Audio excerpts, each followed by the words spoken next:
Okay, at this time, I'll call the March 30th, 2017 meeting to order for the Dixon County Commission regular meeting. Would you please stand and join in the flag salute?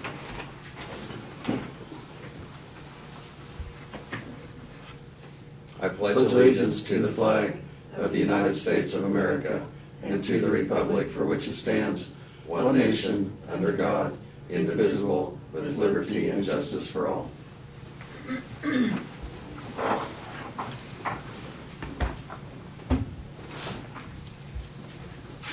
Okay, on the agenda, we do have a couple of additions to review and consider the purchase of a used semi-tractor for Road and Bridge Department.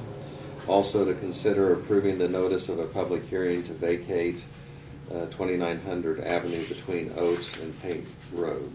And so with those two additions, I'd move that we approve the agenda. I'll second it. Okay, we have a motion second to approve the amended agenda. Any discussion? Otherwise, all in favor say aye. Aye. Opposed, motion carries. The consent agenda includes the minutes of March 23rd work session of the regular meeting. Also the KDHE wire payments of $137,006.89. I move we approve the consent agenda. Second. Okay, we have the motion and the second to approve the consent agenda. Any further discussion or any item to be set aside? Hearing none, all those in favor of approving the agenda say aye. Aye. Second. Opposed, so motion carries. And that was for the consent agenda. Okay, Craig, we'll have you go ahead and start us off with commissioner comments. Janelle and I will be attending Concordia, the North Central Regional Planning Commission meeting that we meet with some planning commission members down in Nebraska, so that's the reason we meet in Concordia. And we've got what's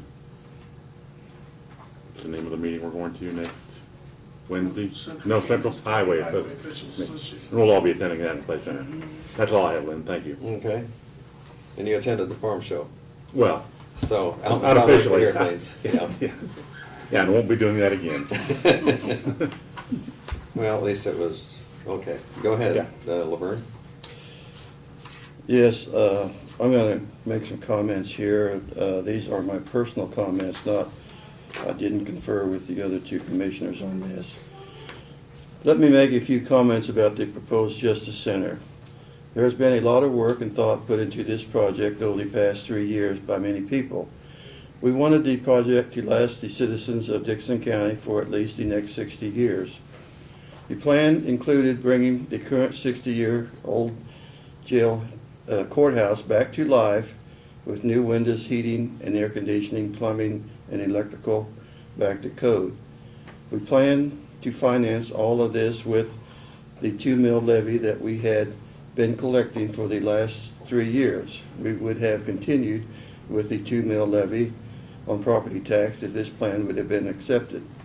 Even though the county commissioners are elected to be in charge of the finances and provide needed services for residents of Dixon County, I do agree that the citizens of the county have the right to vote on a project of this size. I wish that we could have been far enough along with the project last election. The state has done away with the spring election, so next November would be the time to vote. The protest petition has changed things now. We will have to go to other options that will cost the taxpayers more money than the plan we had presented. I bet the signers didn't know that when they were handed the protest petition, that they were signing to increase their property taxes. I appreciate the 3 people that called me and the people that came to the many meetings that we have held to educate themselves about the Justice Project. I just wish the other 1,000 people that signed the petition could have taken the time to attend one of our meetings. Let's now look at the options that we still have. Option 1, we could have a special election this summer, but that would cost taxpayers $20,000 to $30,000. Option 2, we could wait until November election. This would probably cost taxpayers $400,000 more because of the cost of interest rates and the interest rates on the bonds and increased construction costs because of the 6 months we wasted to begin the project. If you don't think bond interest rates are going up, just check what they have done compared to last November and what they are predicted for next November. As construction costs increase at the rate they have in the past, it will increase the cost of this project approximately $700,000 to $800,000 a year. Actually, our architect is predicting it to be higher than that. We have looked at other justice projects done in other counties a few years back, and these cost increases are real. Option 3, what happens if the justice project gets defeated by a vote at the next election? At that time, we would have to look at the courthouse and jail and start fixing things in order to serve the purpose that is needed. This would be a short-time fix and would not solve the safety and limited jail capacity. If the jail is full and we arrest someone, the only choice we might have is to let one of the other inmates out. Option 4, what happens if we are still trying to get a justice project to pass 5 to 10 years from now? We would hope that we didn't have a major event happen in our jail or courthouse that resulted in us getting sued or our jail getting condemned because we were not in compliance with standards set forth by law. At some point in time, the new construction will have to be done at a cost so high the next generation of citizens of Dickson County will be in debt so deep they won't be able to see the light of day. I personally do not want my children and grandchildren that live in Dickson County to face that. There is one sure thing I have learned in life. If there is a problem and you do nothing about it, bad things happen, and it ends up costing more. I would be interested in talking to the voters about which of these options they would prefer.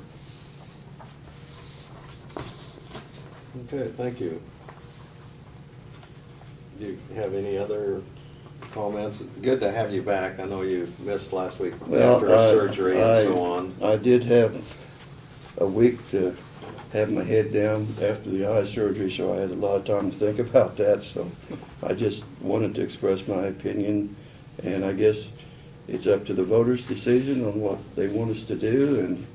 And like I say, I pretty much laid out those options that are ahead of us, and I really would like for them to decide, which option they would like us to take.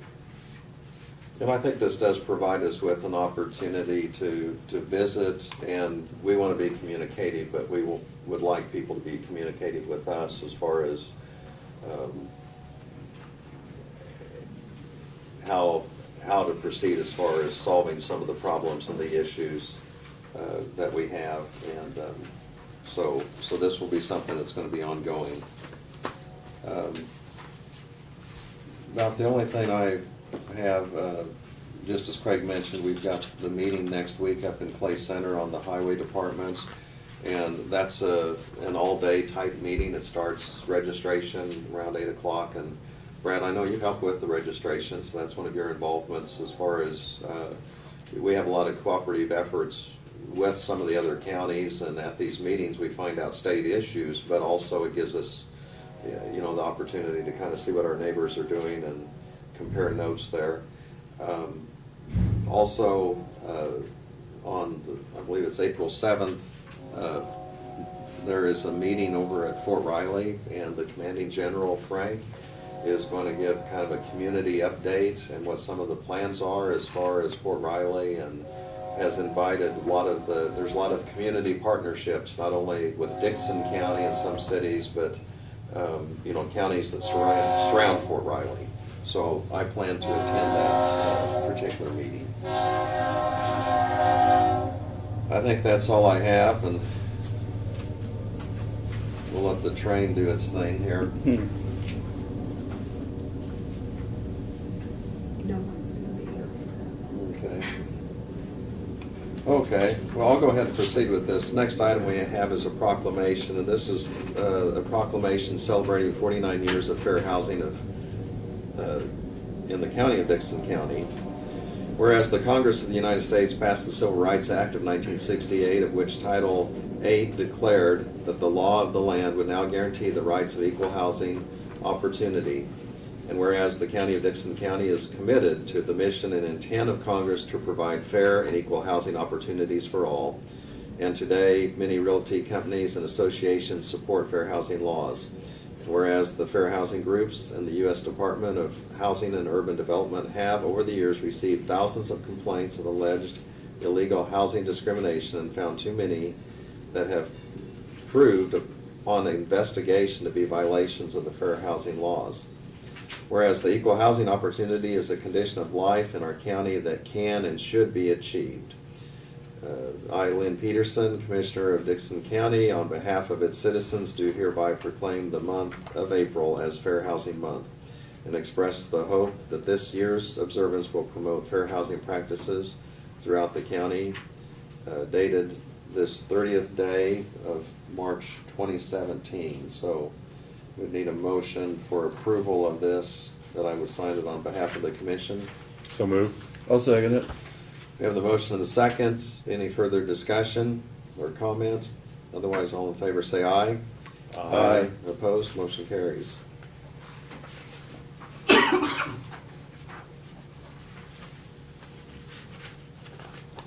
And, you know, I have to say, I feel fortunate, you know, here in Dixon County, we have a lot of real estate companies, and we have a lot of housing issues with Fort Riley and so on, and people that come to the area. And I sense that we've maintained a high standard, and so, you know, while this mentions this is something we want to achieve, I kind of feel fortunate that, you know, really don't particularly hear complaints in that area, in this area.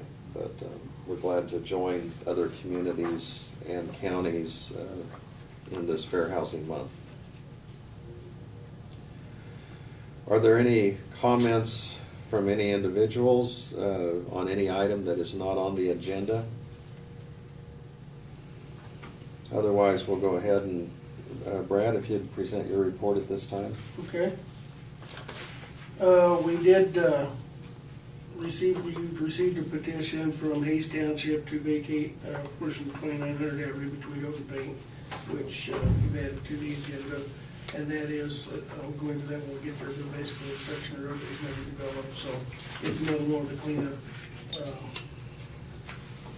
functions that we're doing around the county, and we appreciate Hayes Township taking that initiative. So the work continues on both the Solomon and Road and Jeep Road bridges on the decks. Martin and John have been out and monitoring those, and hopefully next week maybe we get a chance to run out and take a look at the one on Jeep Road, but they are progressing very well. We've had a few calls in regards to signage, lack thereof, and have determined that the signage was there and people just failed to notice it or didn't notice it when they were driving by. So, but the projects are continuing even through the rain and the well-deserved moisture that we've had. They've continued. So we have, with the rain, had a number of calls coming into our office in regards to road conditions, both on some of our county roads and our township roads, which seems to happen whenever we have a substantial amount of rain. The roads get wet, and they get soft, they get soggy, potholes develop, and as it dries up here a little bit, we'll be out working those as-built townships. So, and then we did get word from last week from K-Camp that their auditor had been through, and they did total the semi-tractor that we had involved in a wreck a couple months ago, and hence the extra item that we put on the agenda today to replace that vehicle. So I think that's all I've got. We do have the meeting next Wednesday in Clay Center, and I think we've got a pretty good agenda lined up for everybody, and so far we've got a pretty good turnout on the RSVP. So. Okay. Doug, do you have anything, or, you know, I didn't mention that we had an executive session this morning. If you'd want to go ahead and cover that and the basis of that as part of your report. Okay. This morning, we had an executive session that included Robert Perry, who's our bond attorney, and myself, and of course, Brad and the county commissioners, and then in the second portion of it, County Clerk Barb appeared, and we discussed options and some directions, talked over the time frame for possible elections and how to go about that, and no decisions were made, but there was a good discussion, and that was the extent of it. And that's all I have, thank you. Okay, thank you. And I think, and some of that purpose on the attorney-client privileges, and I know Barb is going to be communicative and visiting with the Secretary of State's office, is just see procedurally, what are the options out there, and, you know, and how do we achieve those in a timely manner, an efficient manner. Okay, notices and communications. We have a few letters that we have received. We have one from Central Kansas Mental Health, and we're a county that participates with that group, and it's just saying we deeply appreciate the partnership and are pleased with that you've entrusted us to help serve the needs of mental health needs of your community. And then she also included, this is from the Executive Director, Kathy Mosier, and she included the bylaws that had been reviewed and adopted by the group. North Central Regional Planning Commission had sent us out one of their publications, and it's just kind of an informational on some of the things that are going around with this particular group. And Doug McKinney is the director and has helped us with many projects. And of course, Craig, you're our representative, and Janelle for that particular group.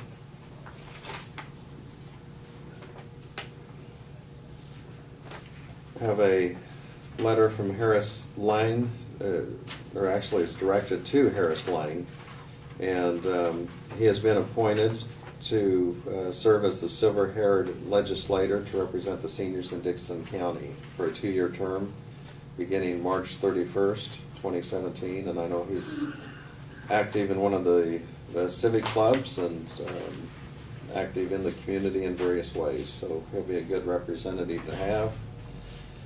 We have also from the Department of Commerce, and this is something that we actually covered the other week or have been received, but it is in regards to the conflict of interest waiver on the Navarre CanStep program. And so anyway, that pretty much was covered, but they did receive the information and kind of told us what our next step on that was going to be. So the other letter I have here is from Tina Spencer. She's the Marion County Clerk. This is inviting the county commissions and administrator to an information sharing meeting on April 17th. This will take place at the Marion City Library. It says a meal will be served, so it starts at 6 p.m. and the RSVP, so we'll kind of firm this up next week, will be April 7th. And that's kind of a information sharing group that our county helped initiate, and various counties have been the host, and we meet just about twice a year. Are there any other notices and communications that I wouldn't be aware of that anyone would want to bring up? There was nothing on the computer. Okay. No resolutions or unfinished business. Under other business, to consider the approval of bids for the road sealant project. Brad, if you'd go ahead and brief us on that. I don't have that. I would request that you table it. We don't have the final numbers in quite yet. We thought we would when they had already put it on the agenda, so Okay. we'll table it till next week if we could, so. Table it for more information. Okay, so then we'll move on. You're still up to bat. The semi-tractor for the road and bridge. Okay, this has to do with, as I mentioned earlier, the the tractor that we had, I believe it was a 2003 model that was involved in an accident, and it was totaled. K-Camp has provided us a $15,000 settlement on that. So with our $1,000 deductible, we'll get a $14,000 cash settlement. Martin has gone out and obtained checked with our local vendors, and on the bid information sheet I provided you, we did look at 2 trucks from Chuck Henry Sales in Solomon. Both of those were 2005 models with fairly significant miles. One of them had some issues that needed to be dealt with if we were to purchase it. They didn't indicate they would repair those before we bought them. We also checked with MHC out of Salina, which is the other vendor that we deal with on a regular basis. They did at the time have 2 trucks. This was earlier this week. An 07 Kenworth with almost 800,000 miles on it. And then they also had in one of their facilities a 2015 Kenworth with just under 300,000 miles on it. However, the engine was rebuilt about 60,000 miles, 68,000 miles ago. In looking at all the options with the 4 trucks, the mileage, the fact that it's got a new engine and everything, it's a little bit more money, but the fact it's, significantly 10 years newer than some of the other trucks, we felt like the better purchase was the 2015 Kenworth from MHC. It would provide us many years of service. It's already set up for the way we would need to use it. And with the $14,000 that we've received from the insurance settlement, it would be a cost to us of $65,950, which would be taken from the special machinery fund. So. Okay, any questions? Was there a motion for approval? So moved. I'll second it. We have the motion and the second for approval of the recommendations for the Kenworth newer ones. The difference was going to be $65,950 out of the special machine project, or special machinery fund. Any other questions or comments? All in favor of the motion say aye. Aye. Aye. Opposed, motion carries. Okay, the next item was also one added to the agenda. This is in regards to a public hearing. And when would that be set, Brad? I would suggest May 11th. That would give us sufficient time to be able to get the notices out.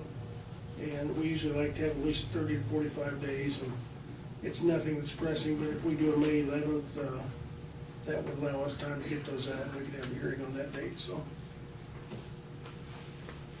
Okay. Is there a motion So to moved. set that date? Okay. I'll second it. We have the motion and the second to set May 11th as the public hearing date. This is to vacate the 2900 Avenue between Oates and Paint Road. And all those notices will be sent out then appropriately. Any further discussion?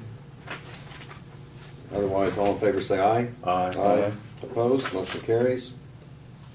And I believe that's all we have. I'd move we adjourn. Second. We have the motion and the second for adjournment. Any discussion? All in favor say aye. Aye. Aye. Opposed, motion carries. We're adjourned.